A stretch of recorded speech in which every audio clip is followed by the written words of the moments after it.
जय माता दी, जय महाकाल। मैं राजगुरु जी महाविद्या आश्रम के मार्गदर्शन में आज फिर आप सबके सामने उपस्थित हुआ हूँ। 10 महाविद्या के साथ कौन सा भैरव होना चाहिए या कौन से भैरव होते हैं, इसके बारे में जानकारी देने के लिए।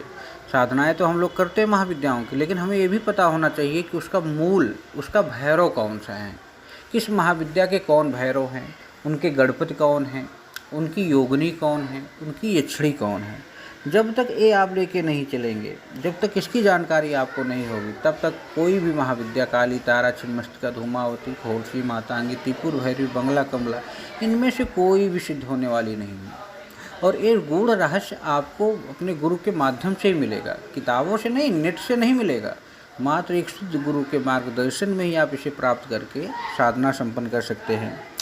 तो आज मैं आप लोगों को 10 महाविद्याओं के कौन कौन से भैरव हैं, इसके बारे में बताऊंगा। तो अभी तक हमारी महाविद्या आश्रम चैनल को जिन लोगों ने सब्सक्राइब नहीं किया है, वो सब्सक्राइब करें, बेल आइकन को टच करें, जिससे कि समय समय पर उनको महाविद्या आश्रम के मार्गदर्शन में जो भी साधनाएं बताई जाती हैं मिलती रहें। तो इस प्रकार आप जानते हैं कि माँ पार्वती ही जो है पूरे ब्रह्मांड की जननी है। माँ पार्वती में ही समस्त देवियों की मूल शक्ति है। जगत में जननी माँ पार्वती, चराचर ब्रह्मांड में जो कुछ भी है वह माँ जगत जननी त्रिपुर सुंदरी में माँ पार्वती से ही है। बिना शक्ति के शिव भी शव हो जाते हैं। जगत त्रिपुर सुंदरी के अधीन पूरा ब्रह्मांड है। जो त्रिदेव आप कहते हो, ब्रह्मा विष्णु महेश, ये भी इन्हीं की तरफ देखते रहते हैं और अपने समस्त भाव भगवती माँ पराम्बा से ही प्रारंभ करते हैं। भगवान शिव भी इन्हीं में ही समाहित हैं, इनसे अलग नहीं हैं। इस प्रकार आप माँ पार्वती ने जब जब अवतार लिया, तब तीनों लोकों के प्राणनाथ भगवान भोलेनाथ ने भी अवतार लेकर भगवती से विवाह किया है। भगवती ने महाविद्या के रूप रखा अपना, तो बाबा ने अपना भैरव का रूप रखा। आज हम आपको बताएंगे कि किस महाविद्या के साथ किस भैरव की उपासना करनी चाहिए। आज हम लोगों को यही बताएंगे कि किस महाविद्या के साथ किस भैरव या भैरव की उपासना करनी चाहिए, कि जिससे कि वो महाविद्या आपको सिद्ध हो जाए। और आज भैरव के बारे में ही बात करेंगे हम, योगिनी यक्षिणियों के बारे में फिर कभी बात होगी हमारी आपकी।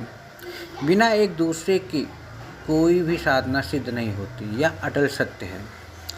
पहला काली के जो भैरव हैं वो काल भैरव हैं। तारा दूसरे नंबर पे आती हैं, इनके अक्षोभ भैरव हैं। छिन्नमस्तिका इनके विकराल भैरव हैं।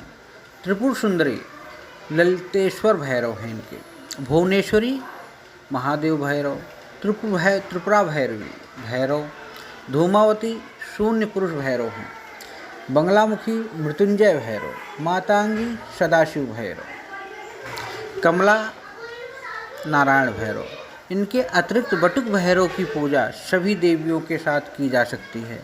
यदि साधक देवी उपासक है तो वह साथ में बटुक भैरव पूजन कर सकता है। यह नियम देवी पर का ही चलेगा। यहाँ पर जो नियम है वो देवी का ही चलेगा। यदि बटुक भैरव साधना है तो किसी भी महाविद्या की साधना करें, पर नियम बटुक नाथ का चलेगा, क्योंकि बटुक भैरव की पूजा सबसे भिन्न है। इसलिए जब भी आप कोई भी महाविद्या की साधना करो, किसी भी गुरु से प्राप्त हो, तो आप उसका भैरव की साधना करना बहुत ज़रूरी है। उनके गणपति की साधना साथ में, उनकी योगिनी यक्षिणी की साधना करना बहुत ज़रूरी है। तो आज मैं आप लोगों के महाविद्याओं के भैरव के बारे में बताया हूँ। बिना भैरव की कोई भी महाविद्या सिद्ध नहीं हो सकती। इसकी जानकारी होना आप लोगों को नित्य आवश्यक है। तो योगिनी यक्षिणियों की रही बात, तो इसे हम फिर आपको बताएंगे। जय माता दी, जय महाकाल। और हाँ, एक चीज़ और, अगर आप लोगों को कुछ और जानकारी चाहिए तो हमारे महाविद्या आश्रम से आप संपर्क कर सकते हैं, जानकारी ले सकते हैं। और याद रखिए, कोई भी साधना नेट या किताब से पढ़ के मत कीजिए। किसी सिद्ध गुरु के मार्गदर्शन में सिद्ध यंत्र माला गुटका को प्राप्त करके उसके बताए हुए नियमों पर चलते हुए साधना संपन्न करो। आपकी